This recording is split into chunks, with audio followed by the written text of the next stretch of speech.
The planet Nharak wasn't meant for human feet. That's what they'd told her. And yet, here she was, boots caked in moss blood, breath ragged, her left leg trailing blood behind her like a broken promise. Leora hadn't meant to crash. The transport shuttle should have cleared the atmospheric storms before entering low orbit. But something went wrong. Something always went wrong with stolen ships and whispered coordinates. The jungle swallowed her ship on impact. She woke inside a cocoon of fire, glass, and twisted steel. Now, 12 hours later, she was limping through a forest that breathed aloud. She wasn't supposed to survive, but Leora had always been stubborn when it came to dying. Her knife was gone. Her comms unit was shattered. The air filters in her rebreather hissed like angry serpents struggling. Nharak's atmosphere was rich in some element she couldn't name, but it burned her throat and painted her skin with sweat the color of copper. She passed trees with trunks like bones and branches like fingers. Bioluminescent moss curled away from her boots, alive enough to feel her heat and wise enough to fear her blood. Above, something howled, not like a wolf, not like any predator she'd heard before, but something old, too old. She staggered against a root and fell hard, crying out more from the jolt than pain. The noise echoed, and then silence. The jungle stopped breathing. No insects buzzed. No birds shrieked. The wind died. Something was watching her. She looked up, hand instinctively going to her thigh where a sidearm used to be, but it was gone. All she had was her breath. All she had was fear, and still she met its eyes. Across a clearing, cloaked in shadow and glinting leaves, something stepped forward. It was huge, at least 9 feet tall, covered in sleek muscle, a skin patterned like obsidian, fractured with silver scars. Its shoulders heaved like a war machine. Its eyes were yellow, not glowing but burning with the heat of sentience. A predator. And it wasn't a lone dot. At its feet, curled and weak, lay a smaller creature, a cub. No, a child. Same features, same glinting skin, same eyes, but limp, injured, breathing shallow. Leora's heart lurched. The larger one took a step closer. It didn't roar. It didn't lunge. It just stared, as if weighing something ancient and heavy. Leora did the unthinkable. She raised both hands and slowly, painfully knelt, not because she was surrendering, but because she wasn't the one who needed help. "I'm not your enemy," she rasped, coughing hard. "But I think you already know that." The predator tilted. Its head. The cub whimpered. Instinct overtook her. Not logic, not training, not even fear, compassion. She crawled forward, inch by inch, stopping every few seconds. The predator didn't move, but its gaze followed her like a blade. When she reached the cub, her hands hovered. "I need to touch it," she whispered. "I know how to stop the bleeding." She didn't, not really, not for this species, but she knew how to patch a wound, and this creature, this cub, had a gash near its side, torn open by something that clearly wasn't human. Leora tore her own sleeve. Folding it into a makeshift bandage, she pressed it against the wound, gentle, rhythmic. The cub flinched. The predator growled. She didn't stop. "I'm helping," she said, softly. "Let me help." She had no translator, but some things didn't need words. The way she moved, the lack of fear, the shaking in her limbs that had nothing to do with violence. The predator stepped closer, its feet brushing leaves that refused to scream. Closer.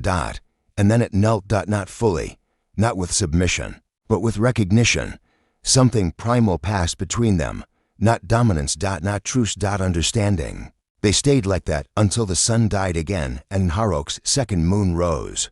Leora leaned against a tree, her body screaming for rest, her blood slowing, her vision dotted with stars that weren't in the sky. The predator, still nameless, still silent, sat nearby. It cradled the cub gently in its massive arms, watching her with something that wasn't gratitude, but wasn't hatred either. "You're not what they said," she murmured. "None of you are."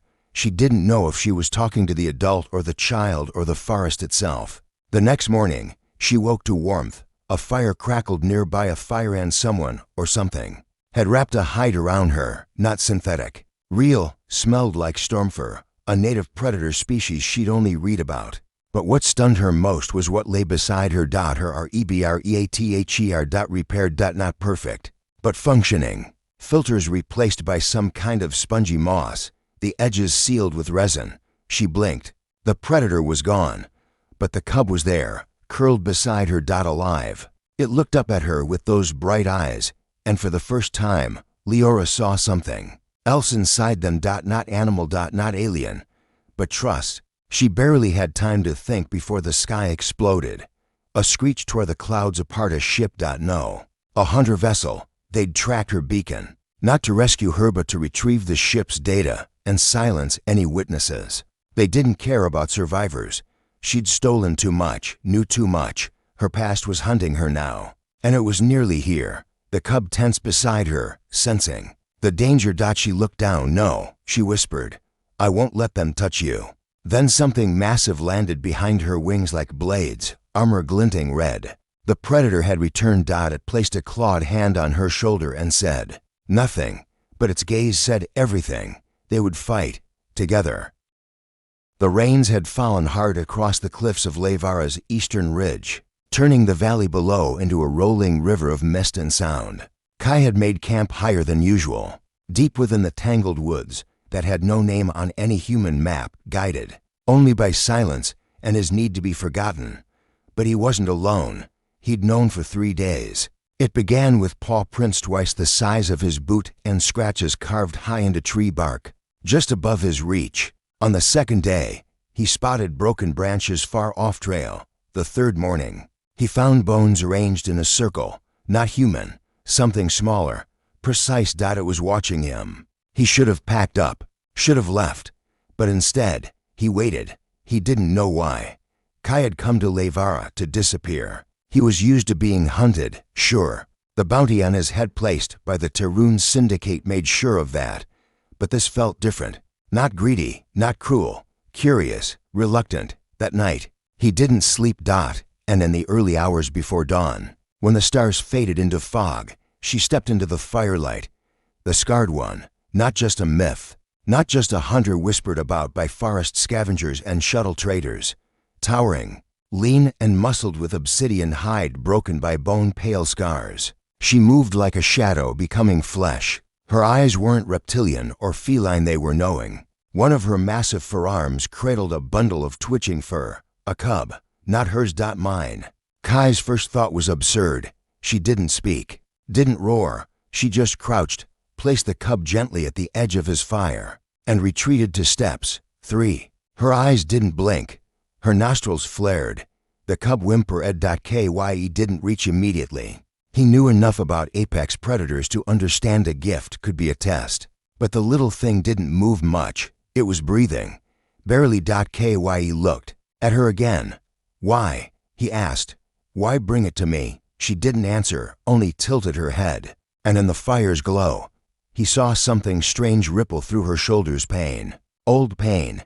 He moved slowly. The cub had a shattered back limb and a puncture wound along its flank. Not poisoned.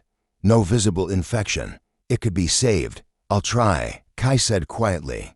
And when he turned again, she was gone. He spent the entire day stabilizing the creature. It wasn't of any species he recognized, wolf-like, with soft gray fur and a breathing sac that expanded behind its shoulders in slow pulses. It cried without sound. He fed it mashed roots mixed with nutrient paste, cleaned the wound, splinted the leg with carved branches. Night came, and so did she. She didn't enter the firelight this time, but Kai felt her. You're watching again, he muttered, rubbing his forehead. If this is your idea of parenting, silence, you could at least help me hunt. That was the first time he heard her sound. It wasn't a laugh, not quite. A low, breathy huff, amused. Maybe. She didn't answer, but in the morning, a pile of freshly killed birds lay beside his boots, defeathered, beheaded, and stacked with strange precision. He blinked. Well, he murmured, that's romantic. The next 5 days bled together. He fed the cub. It clung to him, learning his scent. She visited each night, but never spoke, never moved closer than the edge of the clearing. Still, he caught flashes her watching the cub from the tree line, crouched on high branches, perched like a sentinel as though protecting him as well. Once, he returned late from foraging to find her standing over the cub, who snored gently near the coals, She didn't touch it, just her stared. Kai stepped forward. She didn't flinch. Close up, he could see more detail. Her scars weren't random. They were shaped runic, tribal, some shimmered faintly like hot iron cooled beneath skin. Her hands were taloned but delicate, and her back bristled with quill-like hair that shifted with the breeze. "I've seen killers," Kai whispered, "but you don't smell like one." She looked at him, long and hard, then did something he didn't expect. She reached to her chest where a jagged bone pendant hung and broke it free. She held it out, a gift. Kai stepped closer. Their fingers touched, only briefly, but the heat that passed between them wasn't just from the fire. Something else flickered in her eyes. Recognition. She turned and melted into the night again. By the seventh day, the cub was walking on 3 legs. Kai didn't sleep much anymore. He waited for her each night, even if she never spoke. He started speaking anyway about the stars. His exile, the price on his head. She listened. He felt it. One night, he risked a question. "Did you lose your mate?" Silence. But the way her shoulders tensed, the way her head bowed ever so slightly. Kai nodded. "So did I for the first time." Her voice came not spoken, but projected, soft and crystalline in his mind. "You are the only predator here who does not kill what he touches." Kai's breath caught. "You know my kind. I have fought your kind. But you didn't kill me. You healed what was not yours." "Why?" He looked at the cub, curled at his feet, twitching in sleep. "Because someone should," he said. "Because no one ever did for me." She stepped closer, into the firelight, fully, for the first time. Not just scarred. Beautiful. In a primal, brutal way. Her form carried history, battles, loss. Her chest rose with quiet breath. Her claws flexed as though unsure whether to embrace or flee. She studied him. Kai stood slowly. The fire crackled between them. Their hands met again, this time held, and she lowered her head, not in submission, but something older, ancient. A gesture of trust, maybe even reverence. The next morning, they left the woods. Together. The cub followed, limping but whole. Kai didn't know where they were going. He didn't need to. She walked beside him now, not above, not behind. And though no one else might understand what they were building, he did, and so did she. Even predators, sometimes, needed something more than blood and bone. Sometimes, even they came home. The wind howled like 1,000 mourning spirits as the frozen cliffs of Brakal screamed beneath the alien moonlight. The light was blue now, harsh, sharp-edged. Unlike the soft gold of Earth's sun, it cast everything in cold absolutes. And, in that merciless glow, Kara moved. She was cloaked in furs made from creatures she could not name. A spear in her hand, though she'd never hunted a thing in her life. Before landing on this brutal world, she wasn't trained for survival. She wasn't a soldier or a scout. She was just someone who had made a promise to something that wasn't human. A cub, an orphan, a predator's child. And now she would cross the ice-blood plains to return him to his kind, or die trying. Behind her, little Anik padded silently, bundled in layers of thermal wraps. His fur had begun to thicken with age, but he still leaned against her leg for warmth, his eyes darting nervously at every shadow. "Just a bit farther," Kara whispered, brushing snow from his ears. "We're close." "I know we are." Anik didn't respond, not in words, but his claws flexed in the snow, and a low chuff escaped his throat, a gesture of belief, or hope. Or maybe he just sensed her determination and chose to trust it. That was all they had left, trust. And tracks.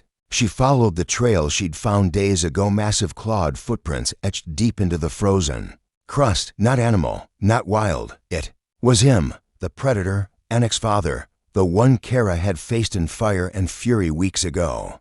The one who had spared her, and who now vanished with the storm. She didn't know if he would welcome her again. She didn't care. She only knew Anik needed his kin. The ice cracked beneath her boots as the terrain dipped sharply. A vast canyon yawned below, black veins threading through the white.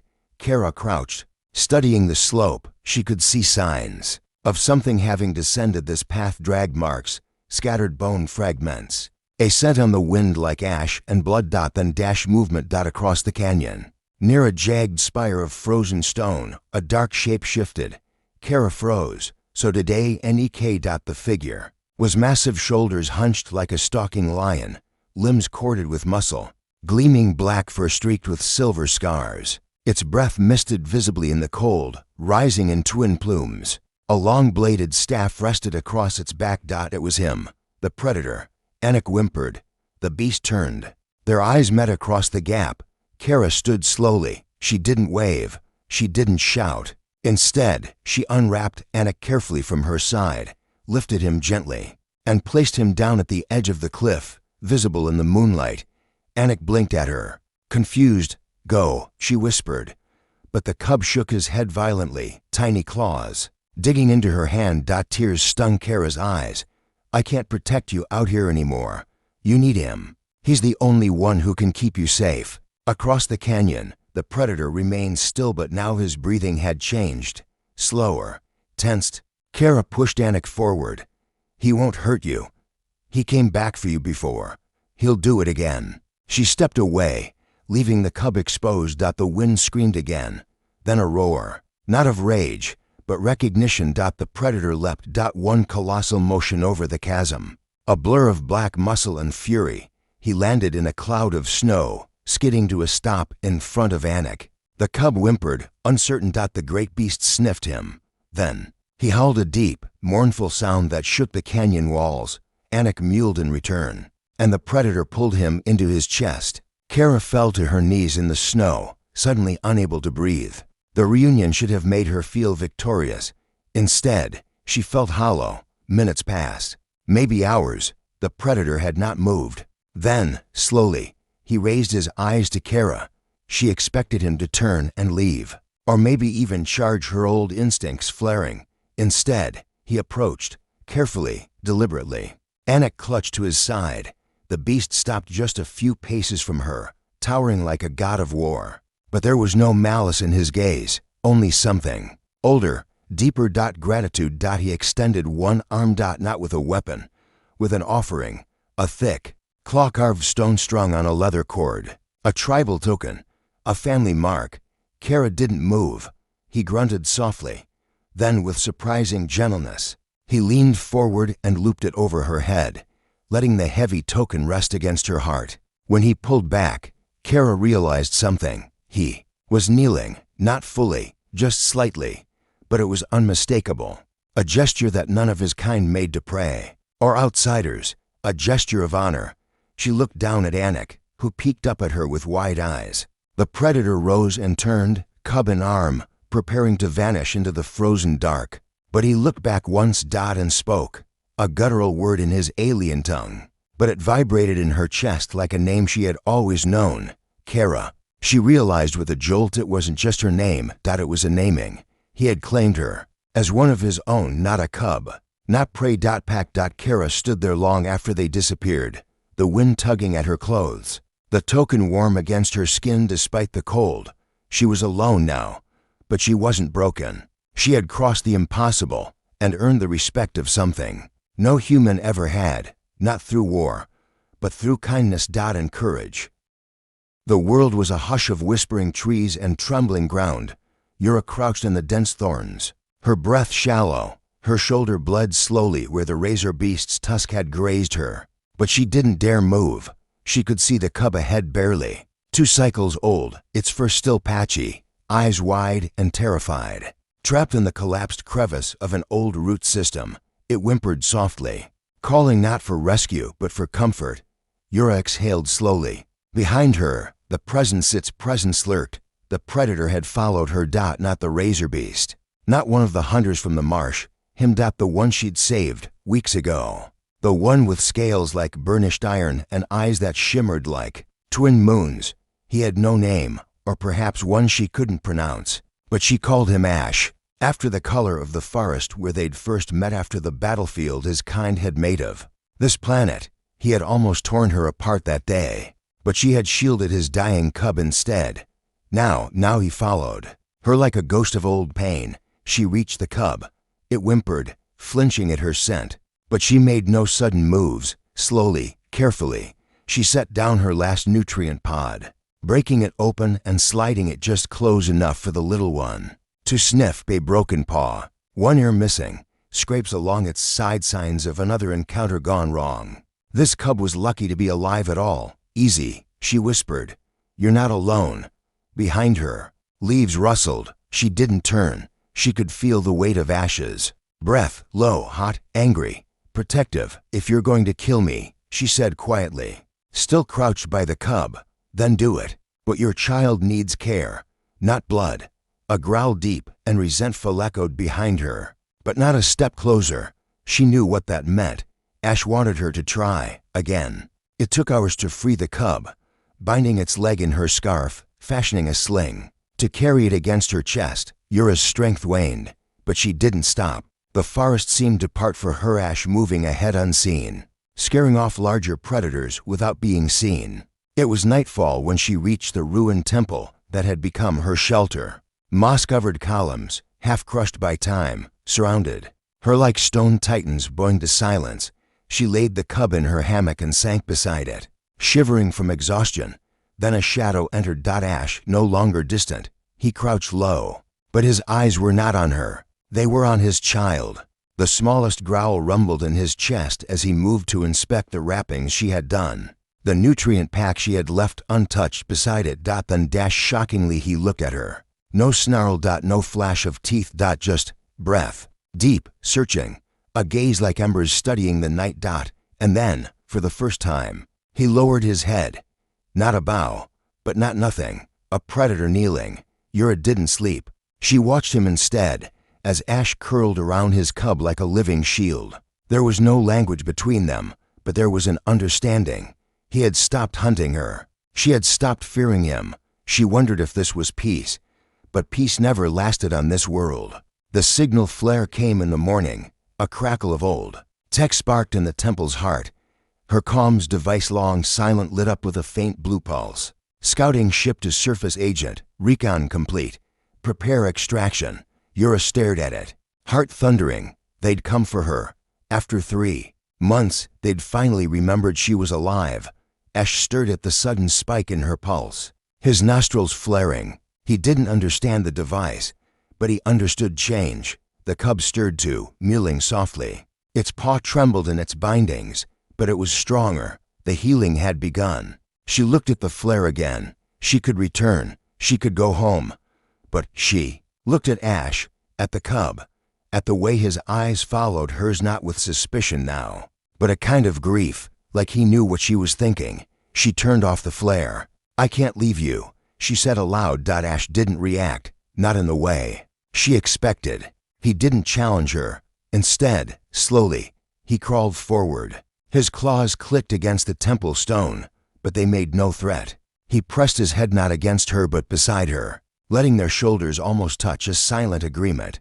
He wouldn't make her leave, but he couldn't ask her to stay. The cub nuzzled into her lap as days passed. Its paw began to heal. Its eyes grew sharp and curious. Ash began to venture further, always returning with fresh food.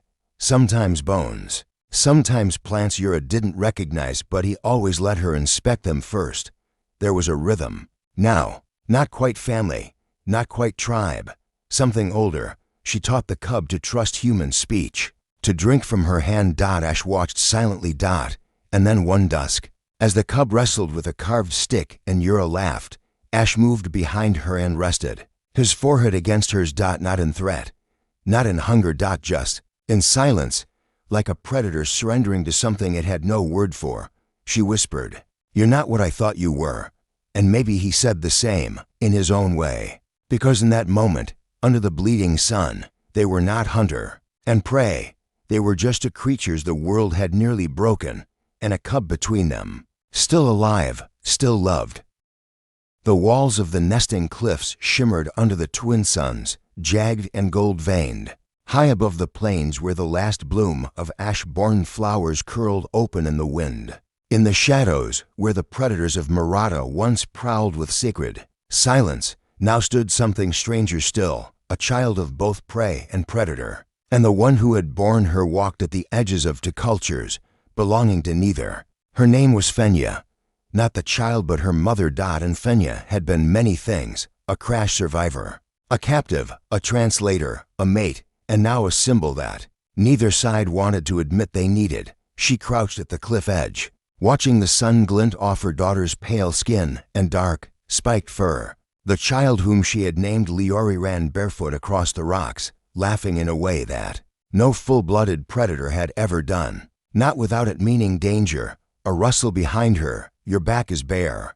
A voice growled in the old tongue. She turned. VLK. Not a mate. Not anymore. But something deeper. Fenya stood, brushing stone dust from her fingers. And yet you make no kill. How lazy you've become. Velk's long jaw clicked, amusement rippling in his deep blue eyes. You gave me teeth, little human. They bite soft now. She didn't smile. Not at first. Not until she saw the edge of his claws filed down slightly. By choice. By symbolism. She runs like you did, Velk murmured, stepping beside her. But she climbs like me. She thinks like neither of us, Fenya whispered. She isn't human. She isn't one of your kind. She's something new, and she'll be alone. No, Velk said. It was not a denial. It was a vow. They both knew what the council had decided. The child was dangerous, not because of violence, but because she questioned the laws, the nesting rights, the predator customs. She asked me why teeth matter more than thoughts, Fenya said, almost to herself. She's 5. Velk was silent for a long time. Then, she is also mine. There was a shift in the wind, a sudden hush among the crags. Fenya turned sharply. 3 figures stood above them. Counselors, one old, one armored, one with ceremonial tattoos carved into skin. Velk stepped forward, but Fenya grabbed his arm. Let me. Her voice was calm as she spoke. You said you'd decide today. The tattooed one nodded slowly. The bloodlines oppose her. She is neither prey nor hunter, and she defies the way. But the way isn't working, Fenya said. That's why I'm here. That's why any of this even happened. You're dying out. Your nests are empty. The hunts are fewer. Your customs are preserved, but what about your people? You speak as if you care. Fenya stepped forward, past Velk. I do care, more than you know. But I also see the truth. My kind tried to tame you. Yours tried to break me. But it was only when I saved a child that something changed. The armored counselor tilted his head. Why did you? Fenya blinked. Because she was crying. Because she was small. Because what kind of monster leaves a child to die just because she doesn't look like them? The tattooed counselor said nothing, but his eyes moved to Velk. And what will the male do? If we declare her cast out? Velk bared his file down. Claws, you know the answer. They did. They left in silence. That night, Fenya lit the old fire circle. Not for heat but for memory. Leori curled beside her, purring slightly. Her long tail flicked sleepily over her own nose. She dreams of flying, Velk said. Crouched at the opposite end of the fire. She says the cliffs are not enough. She wants to leave, Fenya whispered. And someday she will. Velk didn't answer. Not with words. He simply leaned closer, closer still, until their foreheads touched. That it was not a kiss. Their species didn't share those. But the gesture was older, truer. Fenya closed her eyes. Will you come with us, Velk's voice was a low growl. I am a predator of stone, but for you I will follow the wind. For a long time, neither moved. Leori murmured something in her sleep, her voice mixing human syllables with deep-throated clicks. Fenya's throat tightened. She'll never belong, she whispered. Not to Earth, not to here. Then we make a place that does not yet exist, Velk said, and she will name it. Fenya opened her eyes. Hope burned brighter than the fire between them. The next dawn, they stood at the edge of the flight crag, packs slung over shoulders. Below, the old transport Fenya had repaired gleamed with scavenged solar metal. It wasn't fast, but it would go. Leori jumped into Velk's arms, clinging to his mane. Ready? Fenya nodded. More than ready. The engines whirred to life. Above them, for the first time in a century, a predator knelt not to surrender, but to lift a child toward the stars, and beside him, a human who had once been prey smiled and reached up to, not a family by blood, not by culture, but by something deeper, by choice. By love. And in the long, glowing silence of the twin suns, a new chapter began, not for Earth, not for Murata, but for something in between.